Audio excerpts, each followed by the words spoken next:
दोस्तों, आज हम आपको एक महत्वपूर्ण विषय पर बात करेंगे।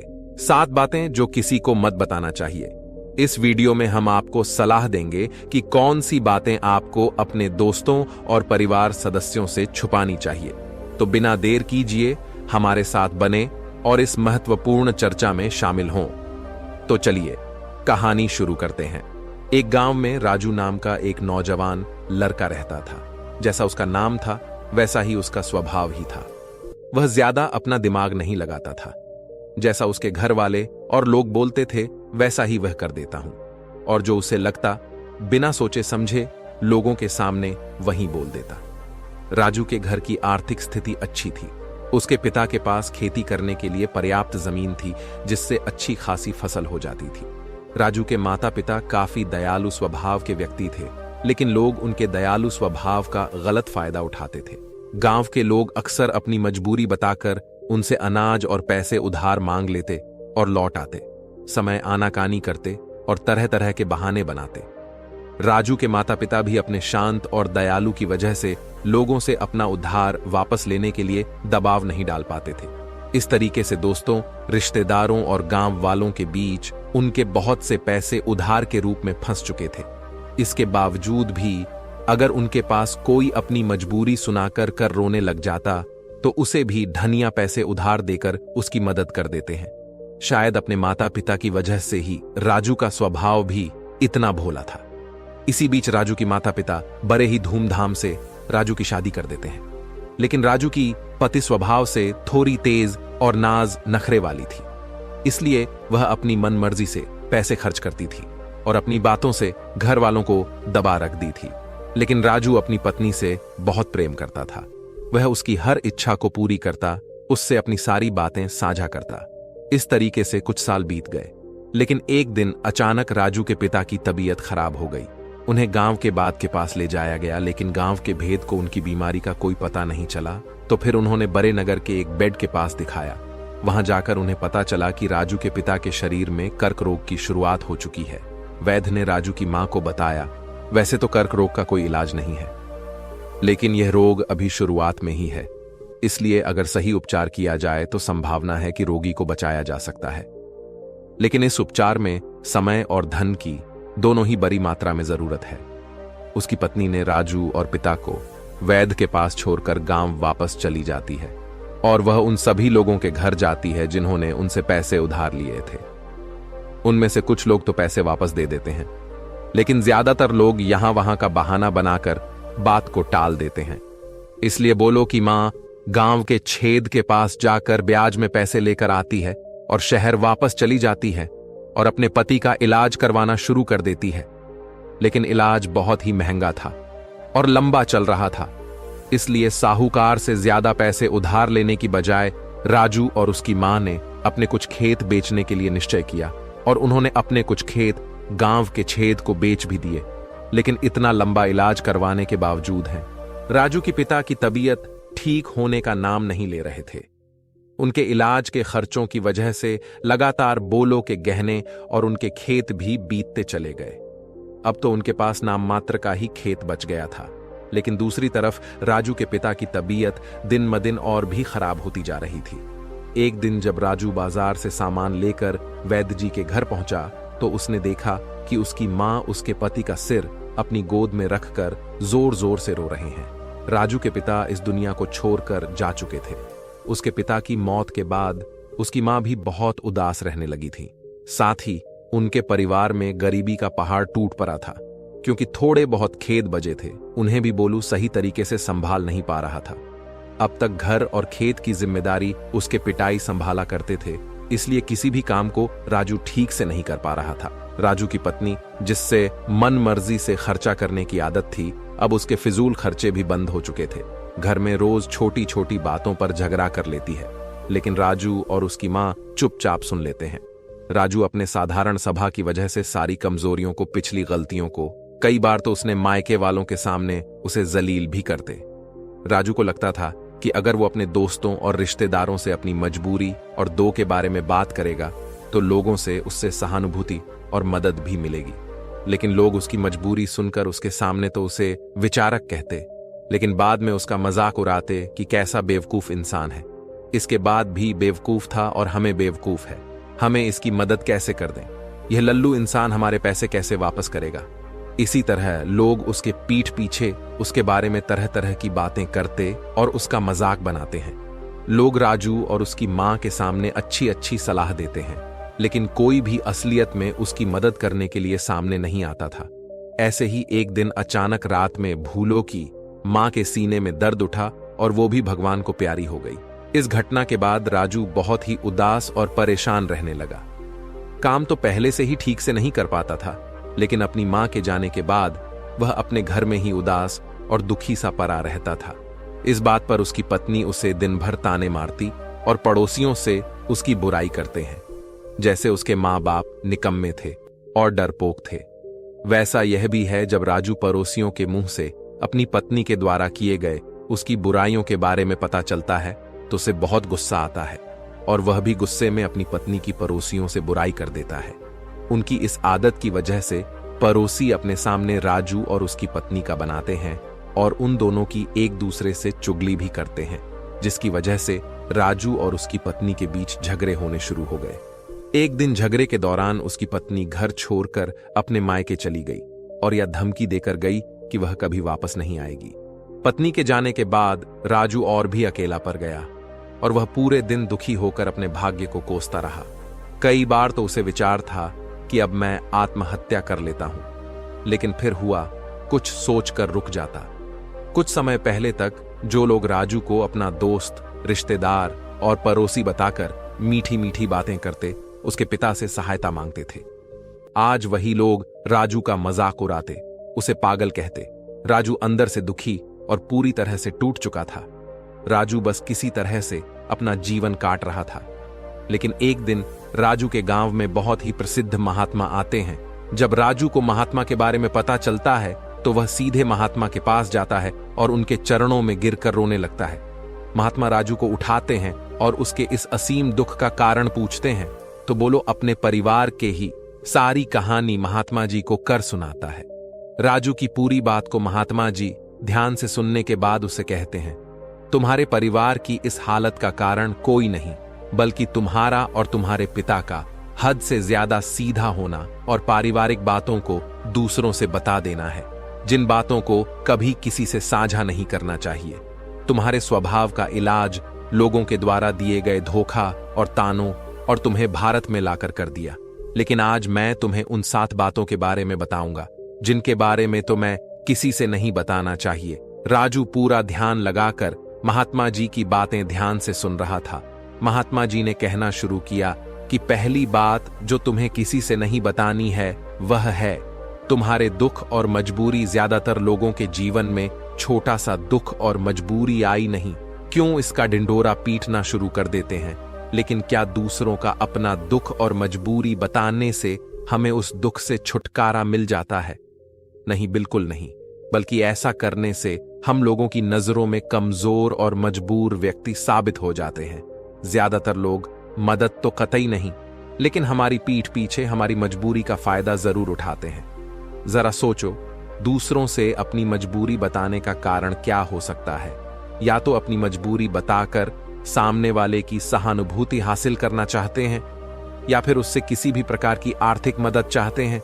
लेकिन अगर किसी ने तुम्हारी मदद भी करते हैं तो फिर वो बदले में तुमसे इससे भी बड़ी मदद की उम्मीद रखेगा, और अगर तुम उसकी मदद न कर पाए तो फिर वह मन ही मन तुम्हें अपना दुश्मन मान लेगा, और गलती से तुमने भी अपनी मजबूरी को दुश्मन से बता दें तो वह तुम्हारी इस मजबूरी का गलत फायदा भी उठा सकता है, क्योंकि वह समझ जाएगा कि समय तुम कमजोर और मजबूर हो और तुमसे बदला लेने का यही सही समय है।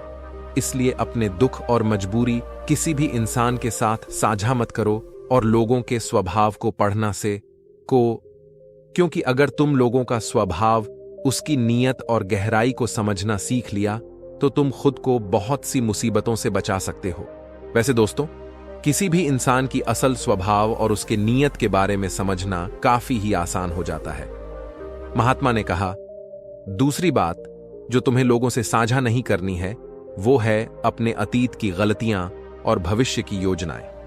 अतीत में जो भी गलतियां हम हो चुकी हैं, फिर चाहे वो हमारे बेवकूफ़ी की वजह से हुई हो या फिर हमने जानबूझकर की हो, उन्हें किसी भी दूसरे व्यक्ति को नहीं बताना चाहिए, क्योंकि बताने से अतीत की गलतियां थीं तो नहीं की जा सकती, लेकिन ऐसा करने से हम लोगों की नज़रों में अज्ञान का पात्र जरूर बन जाते हैं।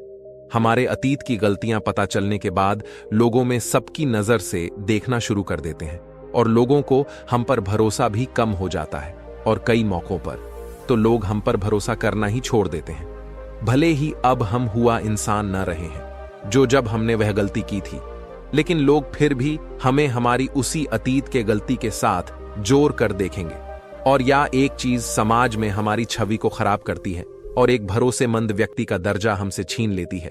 दूसरी तरफ हमें अपने भविष्य की योजनाएं भी लोगों को नहीं बतानी चाहिए। ऐसा करने के दो बड़े मुस्कान हैं। पहले, हर व्यक्ति के अंदर कहीं ना कहीं खुद को दूसरों से श्रेष्ठ साबित करने के और अपनी तारीफ सुनना की चाहत होती है। जहां उनके अंदर बैठे अहंकार की वजह से होती है, तो लगभग हर व्यक्ति अपने अंदर के इस हम की पूर्ति के लिए बड़े बड़े लक्ष्य बनाता है और फिर उन लक्ष्यों की पूर्ति के लिए योजनाएं बनाता है। लेकिन जब वही व्यक्ति अपने लक्ष्य और योजनाएं लोगों को बताने लगता है, तो उसके बड़े बड़े लक्ष्य और योजनाओं के बारे में सुनकर लोग उसकी तारीफ करने लगते हैं, और अपनी झूठी तारीफ को सुनकर व्यक्ति के हम को ठंडक मिलती है। वह हम जो उसको ऊर्जा देता है अपने लक्ष्य की पूर्ति के लिए, वह ठंडा पड़ने लगता है, जिससे व्यक्ति के अंदर अपने लक्ष्य के प्रति वो जज्बा नहीं रह जाता जो काम की शुरुआत में था, और इस बात की कई गुना संभावना बढ़ जाती है कि व्यक्ति अपने काम को बीच में छोड़ दे और उसका लक्ष्य कभी पूरा ना हो। इसलिए हमेशा काम पूरा होने के बाद ही लोगों को उसके बारे में बताना चाहिए, और वैसे भी उन लोगों को अपनी योजनाओं के बारे में बताने का कोई मतलब नहीं है जो हमारे उस योजना का हिस्सा नहीं है। सबसे पहले हमें अपनी योजनाओं के बारे में बताने का सबसे बड़ा नुकसान यह है कि लोग हमारे उस योजना को पूरा नहीं होने देंगे, क्योंकि कोई भी इंसान नहीं चाहता कि दूसरा व्यक्ति उसे आगे निकल जाए। इसलिए जब लोगों को तुम्हारे लक्ष्य और योजना के बारे में पता चलेगा, तो वह तुम्हें पीछे खींचने की कोशिश करेंगे। यहां तक कि वो लोग जो अब तक तुम्हारी मदद करते थे, आपके दोस्त और रिश्तेदार भी पीछे हट जाएंगे। और अगर तुम्हारा बुरा चाहने वाले लोगों को तुम्हारे योजनाओं के बारे में पता चल गया, तो निश्चित रूप से तुम्हारी योजना को सफल बनाने की पूरी कोशिश करेंगे। इसलिए अपने अतीत की गलतियां हो या भविष्य की योजनाओं को हमेशा गुप्त रखना चाहिए। परमात्मा ने कहा, तीसरी बात जो तुम्हें किसी से नहीं बतानी है, वह अपने घर की बातें। हमारे घर में माता पिता, बच्चों, सास बहू, पति या पत्नी के बीच में बातें हो रही हो, तो वह हमें किसी से नहीं बतानी चाहिए, क्योंकि अक्सर घर में छोटी मोटी बहस लड़ाई के बाद हम गुस्से में दूसरों से अपने परिवार की बुराइयां करना शुरू कर देते हैं। लेकिन हम उस समय भूल जाते हैं कि जो व्यक्ति हमारी बात सुन रहा है, वह भविष्य में हमारे इन्हीं बातों के लिए हमें नीचा दिखा सकता है या लोगों के सामने अपमानित कर सकता है। और वैसे भी हम जब लोगों के सामने अपने घर की बातें करना शुरू कर देते हैं, तो लोगों को हमारे घरेलू मामले में घुसने का मौका मिल जाता है, और वह जरूरत पड़ने पर हमारे घरेलू मनमुटाव में फायदा उठा सकता है। इसके अलावा भी जब घर वालों को पता चलता है कि परिवार के किसी भी सदस्य ने उनकी बुराई की है, तो उन्हें भी बहुत बुरा लगता है, और इस बात को लेकर घर में और भी लड़ाई झगड़े शुरू हो जाते हैं। सास बहू, पति पत्नी के बीच अधिकतर झगड़े सिर्फ इसलिए होते हैं क्योंकि वह दोस्तों और रिश्तेदारों और पड़ोसियों से एक दूसरे की बुराई करते हैं। इसलिए अगर हम अपने परिवार के सदस्यों की तारीफ नहीं कर सकते, तो और किसी से हमें उनकी बुराई नहीं करनी चाहिए। महात्मा ने कहा, चौथी बात जो तुम्हें किसी से नहीं बतानी है, वह अपनी कमजोरियां और अपनी ताकत। पहली बात तो ज्यादातर लोगों को अपनी कमजोरी और ताकत के बारे में पता नहीं होता है, और अगर उन्हें अपनी कमजोरी और ताकत के बारे में पता होता है तो सच में बहुत ही बुद्धिमान व्यक्ति हैं। लेकिन दूसरों के सामने अपनी कमजोरी और ताकत न बताने का दो कारण हैं। पहला, कि अगर तुम्हारे दुश्मनों को तुम्हारे सबसे बड़ी ताकत के बारे में पता चल जाएगा, तो तुम्हारे सबसे बड़ी ताकत नहीं रह जाएगी, क्योंकि तुम्हारे दुश्मन तुम्हारे उस ताकत का कोई ना कोई तोड़ निकाल ही लेंगे। अगर तुम्हारे सबसे बड़ी कमजोरी भी लोगों के सामने उजागर हो गई, तो लोग अपनी बात मनवाने के लिए तुम्हारी उसी कमजोरी पर प्रहार करेंगे और तुम्हें मजबूर होकर हमेशा ही देखना पड़ेगा और सामने वाले की बात माननी ही पड़ेगी। इसलिए अपनी कमजोरी, यहां तक कि पति अपनी पत्नी से और पत्नी को अपने पति से भी नहीं, क्योंकि जरूरत पड़ने पर अपनी बात मनवाने के लिए या एक दूसरे की कमजोरियों का फायदा भी उठा सकते हैं। अगर पति की कमजोरी ने को पता है तो पति को हमेशा ही दब कर रहना पड़ेगा और इसका उल्टा भी उतना ही होता है। महात्मा ने कहा, 5वीं बात जो तुम्हें दूसरों को नहीं बतानी है वह अपनी आमदनी और अपने धन के बारे में। आप किसी से अपनी आमदनी ना बताएं तो के 2 बड़े कारण हैं। सबसे पहला कि अगर हमारी आमदनी कम है और लोगों को इसके बारे में पता चल गया तो जरूरत पड़ने पर कभी भी हमारी आर्थिक मदद नहीं करेंगे और हमसे दूर भागेंगे, क्योंकि समाज में गरीब व्यक्ति की आर्थिक मदद करने से हर व्यक्ति डरता है। उन्हें इस बात का डर होता है कि इसकी आमदनी तो इतनी कम है, यह पैसे कैसे वापस करेगा, और साथ ही हमारे आमदनी के बारे में जानकर हमारी हैसियत का भी अनुमान लगा लेते हैं और फिर उसी के अनुसार हमें जब भी देते हैं। अगर आमदनी बहुत कम है तो हमारा मजाक भी उड़ाते हैं, लेकिन दूसरी तरफ अगर आमदनी ज्यादा है और लोगों को इसके बारे में पता है, छोटी छोटी जरूरत पड़ने पर भी अब से आर्थिक मदद मांगने आएंगे, और अगर किसी कारणवश आपने उनकी मदद नहीं की तो वह सोचेंगे यह व्यक्ति हमारी मदद कर सकता था लेकिन उसने जानबूझकर मदद नहीं की। तो इस तरीके से आपकी ज्यादा आमदनी आपके दोस्तों और रिश्तेदारों के साथ आपका आपसी मनमुटाव और झगड़े का कारण बनेगी। इसलिए अगर आमदनी कम है तो लोग मजाक उड़ाएंगे और ज्यादा है तो हर व्यक्ति तुम मदद मांगता रहेगा। इसलिए अपने धन के बारे में बात न करने में ही समझदारी है, और शास्त्रों में कहा गया है कि पति को अपनी कमाई के बारे में कभी पूरी तरह से अपनी पत्नी को भी नहीं बताना चाहिए, क्योंकि अगर पत्नी को पति की कमाई के विषय में पता चल गया तो उस कमाई को अपने हिसाब से खर्च करने की कोशिश करेंगे, उसके धन पर जरूरत से ज्यादा अपने अधिकार जताई और पति को तमाम खर्चों पर रोक लगाने का प्रयास करेगी। महात्मा ने कहा, 6वीं बात जो तुम्हें लोगों से नहीं बतानी है वह अपने अपमान के बारे में। अगर तुम्हें किसी कारण से कहीं पर भी अपमानित होना पड़ा है तो इसके बारे में कभी किसी से चर्चा ना करो, अपनी पत्नी को बिना बताओ, क्योंकि तुम्हारी पत्नी बेशक उस वक्त तुम्हारे पक्ष में बात करेंगे लेकिन बाद में बात बात पर उस अपमान का ताना देती रहेगी। और अगर दूसरा लोगों को भी तुम्हारे इस अतीत में हुए अपमान के बारे में पता है तो वो भी कभी 4 लोगों के सामने तुम्हारे उस अपमान के बारे में बात करके तुम्हें जलील कर सकते हैं। महात्मा ने आगे कहा, 7वें और अंतिम बात जो तुम्हें दूसरों से साझा नहीं करना है, अपने मित्र और शत्रु के बारे में। हालांकि ज्यादातर लोगों को इससे कोई मतलब नहीं होता कि हमारे मित्र और शत्रु कौन है, लेकिन इस जानकारी का गलत फायदा उठा सकते हैं जो हमारा पूरा चाहते हैं। अगर हमारे शत्रुओं को यह पता चल गया कि हमारा मित्र कौन है तो जरूरत पड़ने पर हमारा साथ दे सकते हैं, तो वह हमारे मित्र के साथ अपने गहरे संबंध करके उन्हें से दूर कर देंगे। यह हमारे खिलाफ कर सकते हैं। अगर हमारे मित्रों को यह पता है कि हमारा सबसे बड़ा शत्रु कौन है, तो अगर आने वाले समय में किसी कारणवश हमारा मित्र हमारा शत्रु बन जाता है तो हमारे उस पुराने शत्रुओं के साथ मिलकर हमारा बड़ा मुस्कान कर सकता है। इसलिए अपने मित्र और शत्रु के बारे में हर जगह सबके सामने बखान नहीं करना चाहिए। इतना कहने के बाद महात्मा जी मौन होकर दोनों के चेहरे की तरफ देखने लगे। राजू की आंखों में पश्चाताप के आंसू थे। आज पहली बार उसे महसूस हुआ कि जो अपनी पत्नी, दोस्तों और गांव वालों को अपनी हर बार बताकर कितनी बड़ी गलती कर रहा था, और उसकी नादानी की वजह से सब उसे बेवकूफ समझते हैं और उसकी पत्नी भी उसकी इज्जत नहीं करते हैं, जो कि उसको छोड़कर जा चुकी है। लेकिन उस दिन महात्मा जी के सामने ही राजू ने मन ही मन निश्चय किया कि आज के बाद वह अपने राज किसी को नहीं बताएगा, अपना शोषण नहीं होने देगा और एक जिम्मेदार और गंभीर व्यक्ति बनने का पूरा प्रयास करेगा। दोस्तों, उम्मीद करता हूं आपको इस वीडियो से एक अच्छी सीख मिली होगी। यह वीडियो आपको कैसी लगी हमें कमेंट बॉक्स में कमेंट करके जरूर बताएं। साथ ही इस वीडियो को अपने दोस्तों के साथ जरूर शेयर करें ताकि उन्हें भी कुछ सीखने को मिल सके।